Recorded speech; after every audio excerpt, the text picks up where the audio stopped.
of you, the job is yours. Start. That's what happens here. So you can't afford to belittle anything you are told to teach or to lead. Praise and worship or whatever. This morning the praise and worship blessed my spirit. I was upstairs and the music drew me down. You see, you need to get it. The Bible says, wait on your ministry. Wait on it. Wait on your ministry. Spend time waiting, preparing for your ministry. Somebody read our book in Japan and wrote a 6-page letter quoting the quotations in the book. Japan. People are joining this Bible school from Ireland. People are buying, pastors are ordering our CDs and DVDs by watching our programs on leadership secrets. I learned recently, that's how I started recording this message, that you don't wait till the house is full. Anytime you're about to preach, record it. Because it's not the number of people that makes the impact. It's how prepared the leader is. So every record it. So I discovered I have to prepare myself for every meeting, because every meeting must be recorded now for outside consumption and inward consumption too.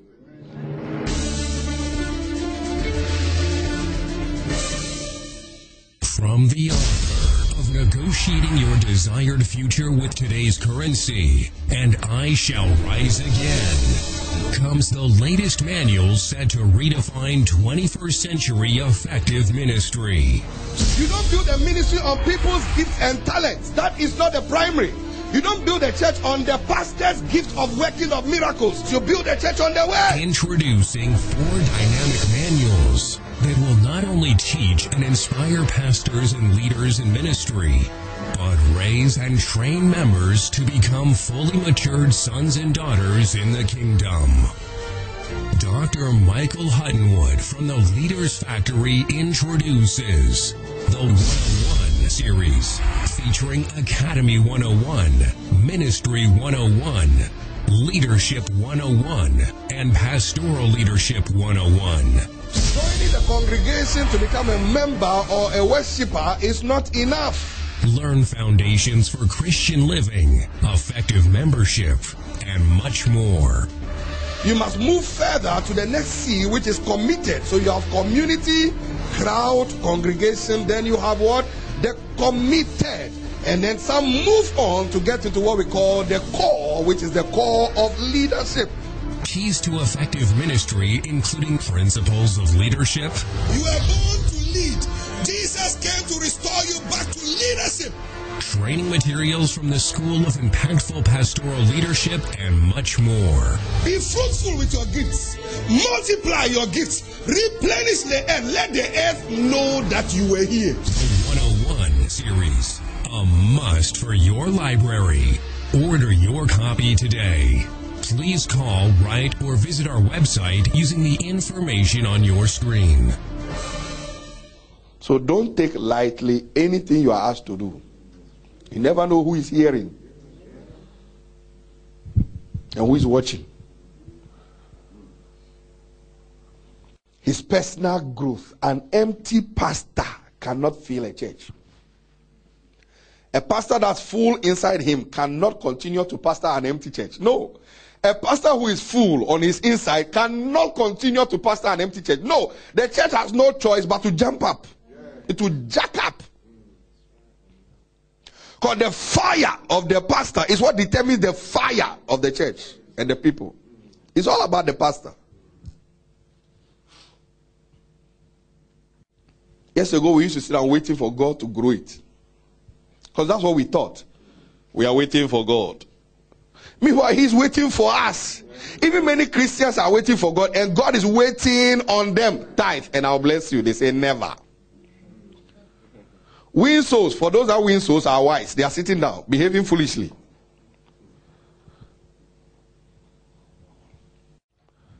Hello?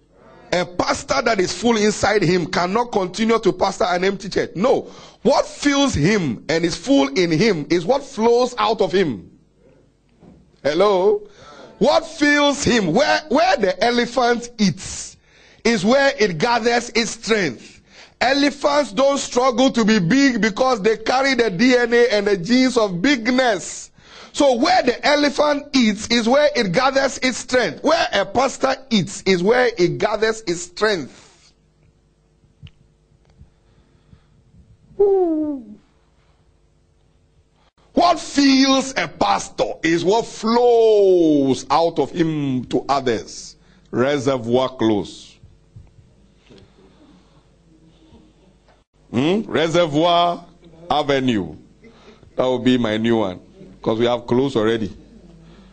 But Avenue will be my own. You come and visit. How many of you come and visit? Reservoir Avenue. Come to the reservoir. I preach from my reservoir.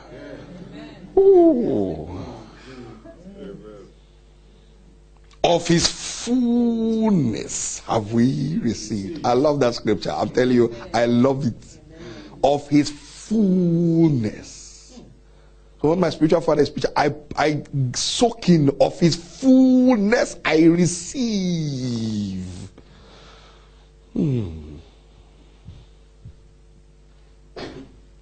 Fullness. Not of his emptiness. An empty person can give you nothing. Because they themselves, they ain't got diddly squad. No church ever grows beyond the growth of the pastor. So I discovered that, look, this thing depends a lot on God and me, what I do with him. No church ever grows beyond the growth of the pastor. That is to say, if a church must grow, then of necessity the pastor must grow. There's no choice about it. I must grow as the pastor of this church. I must grow. My resident pastor must grow. The leaders must grow.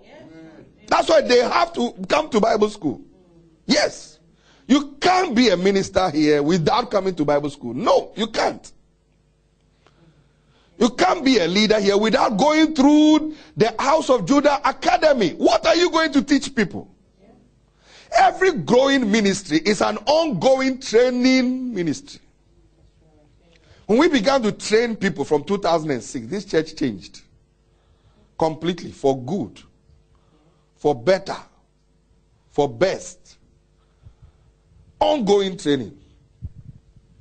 Every growing ministry is addicted to ongoing training. It is the growth of the pastor that sets the pace for the growth of the church. Do you see that? So if you end up being a branch pastor of this ministry or your own independent ministry, remember that the growth of that ministry largely depends on your growth. So there are certain things you don't pass. I don't pass on certain responsibilities to my assistants. No, that's my job. That's my job. My father was told, don't play with this ministry. You are feeding generations and generations yet on board. Don't play with your pulpit. So we don't play with this pulpit. You don't just have anybody to come and stand there and then cracking jokes and doing recitation. For you to stand in this pulpit, you must know what I know or know more than me. You understand what I'm talking? Elephants eat in a certain place. So if you are giving them cat food, if you give an elephant, a church of elephants, you feed them cat food or cattle meat, they won't listen to you again. This is a church of elephants. Amen. I said this is a ministry of elephants. Amen. This is a leadership factory of elephants. Amen. So we eat elephant food. We are on elephant diet. So I don't put anybody lower than us in our pulpit. No, because we have raised the standard, and we have not only raised the standard, we have become outstanding, we are standing out, and we have become the standard that people must meet. Miles Monroe said, not everybody can feed me. Not that I'm belittling anybody, but you see, when you raise yourself, you have developed yourself. You can't be sitting in kindergarten, be taught by kindergarten children. You learn from everybody, but not everybody can father you. I've told you before, you need fathers to father you, to grow feathers, to fly, to grow further, to go further. You need fathers to father you, to grow feathers, to fly, to go further in life. You need fathers to father you, to grow feathers. So fathers teach you to grow feathers, which enables you to fly, which enables you to go further than they went. Everybody needs a father, a spiritual father. Fathers give you speed. The Bible says anybody who lacks discipline is a bastard. It's in the Bible. Anybody who lacks correction, it describes the person as a what? A bastard. Everybody